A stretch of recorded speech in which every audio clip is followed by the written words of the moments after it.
सोलापूर जिल्हा परिषदेत त्या बंद लॉकर भोवती गूढ, कार्यालयीन वेळेनंतर उपाध्यक्षांची धाव, खराडे यांनी 2 माणसं माझ्याकडे सोडून डोक्याला ताप करून ठेवला, इंद्रजित पवार.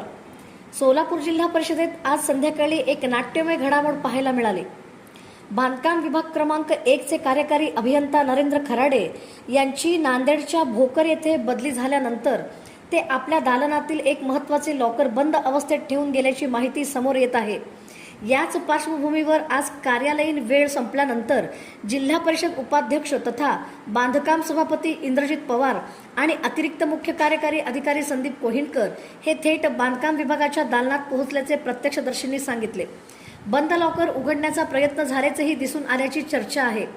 यावेळी उपाध्यक्ष इंद्रजित पवार यांनी खराडे यांनी 2 माणसे माझ्याकडे सोडून डोक्याला ताप करून ठेवला आहे असे वक्तव्य उपस्थितांना सांगितले. विशेष म्हणजे या संपूर्ण घडामोडी दरम्यान इतर कुणालाही आत प्रवेश देण्यात आला नसल्याचे बोलले जात आहे. त्यामुळे त्या बंद लॉकरमध्ये नेमके काय होते, तो उघडण्याची एवढी घाई का होती, या प्रश्नांची चर्चा आता जिल्हा परिषद परिसरात जोर धरू लागली आहे. या प्रकरणात संबंधित अधिकाऱ्यांची अधिकृत भूमिका अद्याप समोर आलेली नाही. ती आल्यानंतरच संपूर्ण चित्र स्पष्ट होईल.